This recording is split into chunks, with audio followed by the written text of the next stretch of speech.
저출산과 인구 감소의 축복, 미래를 위한 긍정적인 면. 저출산과 인구 감소는 현대 사회의 가장 큰 화두 중 하나입니다. 많은 전문가들은 이를 경제 성장도나 사회 시스템 붕괴 등 심각한 위기로 인식하고 있습니다. 하지만 인구 감소는 단순히 부정적인 측면만 있는 것이 아닙니다. 오히려 지구 환경 보호, 자원 고갈 문제 해결, 삶의 질 향상 등 다양한 긍정적인 측면을 내포하고 있습니다. 인구 감소는 지구 환경에 긍정적인 영향을 미칠 수 있습니다. 인구가 줄어들면 자원 소비량이 감소하고 환경오염이 줄어듭니다.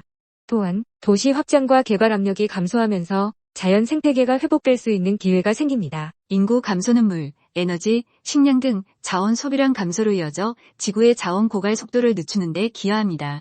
특히 물 부족 문제가 심각한 한국의 경우 인구 감소는 물 부족 문제 해결에 긍정적인 영향을 미칠 수 있습니다. 인구 감소는 산업활동 및 소비 감소로 이어져 대기오염, 수질오염, 토양오염 등 환경오염 문제를 완화하는 데 도움이 됩니다. 특히 온실가스 배출량 감소는 기후 변화 문제 해결에 중요한 역할을 합니다. 인구 감소는 도시 확장과 개발 압력을 줄여 자연 생태계가 회복될 수 있는 기회를 제공합니다. 훼손된 산림복원, 생물 다양성 증진 등을 통해 지구 생태계의 건강성을 회복할 수 있습니다. 학생 수 감소는 교실 과밀화 해소, 맞춤형 교육 제공 등 교육 환경 개선에 기여할 수 있습니다. 또한 대학 진학 경쟁 완화는 학생들의 다양한 진로 선택을 가능하게 합니다. 구직자 수 감소는 기업의 인재 확보 어려움을 야기할 수 있지만 반대로 구직자 입장에서는 취업 기회 확대와 더 나은 근무 조건을 요구할 수 있는 환경을 조성할 수 있습니다. 인구 감소는 주택 공급 과잉으로 이어져 주거비 부담 완화, 쾌적한 주거, 환경 조성 등 주거 문제 해결에 기여할 수 있습니다. 인구 감소는 필연적으로 도시와 지역의 소멸을 가져오지만 이는 새로운 가능성을 모색하는 기회가 될 수 있습니다. 소멸 지역을 자연 친화적인 공간으로 재생하고 도시를 콤팩트하게 재구성함으로써 지속 가능한 도시 모델을 구축할 수 있습니다. 소멸 지역을 대규모 개발 대신 자연 친화적인 공간으로 재생하여 생태 관광, 휴양, 문화체험 등 다양한 활동을 위한 공간으로 활용할 수 있습니다. 이는 지역 경제 활성화와 지역 주민의 삶의 질 향상에 기여할 수 있습니다. 인구 밀도가 높은 도시를 중심으로 주거, 상업, 업무 시설을 집중시켜 효율적인 도시 구조를 만드는 콤팩트 시티는 교통 체증 완화, 에너지 효율성 증대, 녹지 공간 확보 등 다양한 긍정적인 효과를 가져올 수 있습니다. 결론적으로 저출산과 인구 감소는 위기이자 기회입니다. 인구 감소를 부정적인 시각으로만 바라보는 대신 지속 가능한 미래를 위한 새로운 기회로 인식하고 적극적으로 대응해야 합니다. 지구 환경 보호, 도시 재생, 삶의 질 향상, 기술 혁신 등 다양한 측면에서 인구 감소가 가져올 수 있는 긍정적인 변화에 주목하고 이를 통해 더 나은 미래를 만들어 나가야 합니다. 삶요?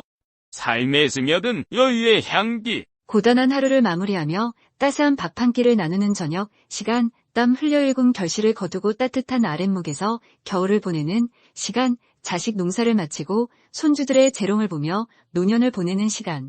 이 세 가지 여유로움은 우리 삶에 꼭 필요한 쉼표와 같습니다. 옛 성현들은 이를 사멸하 칭하며 삶의 진정한 행복을 누리기 위한 필수 조건으로 여겼습니다. 사면은 단순한 휴식을 넘어 삶의 의미를 되새기고 재충전하는 소중한 시간입니다. 농부들은 해가 뜨면 들녘으로 나가 땀 흘려 일하고 해가 지면 집으로 돌아와 가족과 함께 저녁 식사를 합니다. 고된 노동 후에 맛보는 따뜻한 밥 한 끼는 그 무엇과도 비교할 수 없는 행복입니다. 호롱불 아래 마주 앉아 하루의 이야기를 나누며 서로에게 힘이 되어주는 시간, 아이들의 웃음소리와 아내의 따스한 눈길은 농부의 지친 마음을 어루만져 줍니다. 이 소박한 저녁 시간은 농부에게 내일을 위한 새로운 에너지를 선물합니다. 봄부터 가을까지 쉴 새 없이 일했던 농부에게 겨울은 잠시 숨을 고르는 시간입니다. 흰 눈이 소복이 쌓인 풍경을 바라보며 따뜻한 아랫목에 앉아 밀린 이야기를 나누고 봄 농사를 준비하며 미래를 계획합니다. 겨울은 농부에게 육체적인 휴식뿐만 아니라 마음의 여유를 되찾는 시간입니다.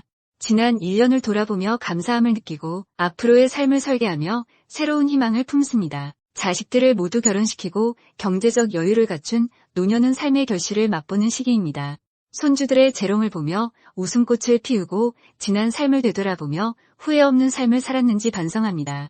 노년의 여유는 단순한 시간적 여유를 넘어 삶의 지혜와 경험을 바탕으로 세상을 넓은 시각으로 바라보는 여유입니다.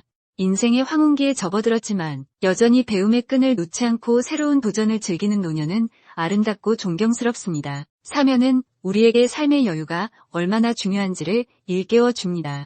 바쁜 일상 속에서 잠시 멈춰서서 주변을 돌아보고 소중한 사람들과 함께하는 시간을 통해 우리는 진정한 행복을 느낄 수 있습니다. 여유로운 마음은 타인을 배려하는 마음으로 이어지며 더불어 살아가는 사회를 만드는 데 기여합니다. 행복의 기준은 사람마다 다를 수 있지만 여유로운 마음이 행복의 지름길이라는 사실은 변하지 않습니다. 오늘 하루 잠시 멈춰 서서 참여의 의미를 되새겨보는 것은 어떨까요? 삶의 여유를 통해 우리는 더욱 풍요롭고 행복한 삶을 살아갈 수 있을 것입니다.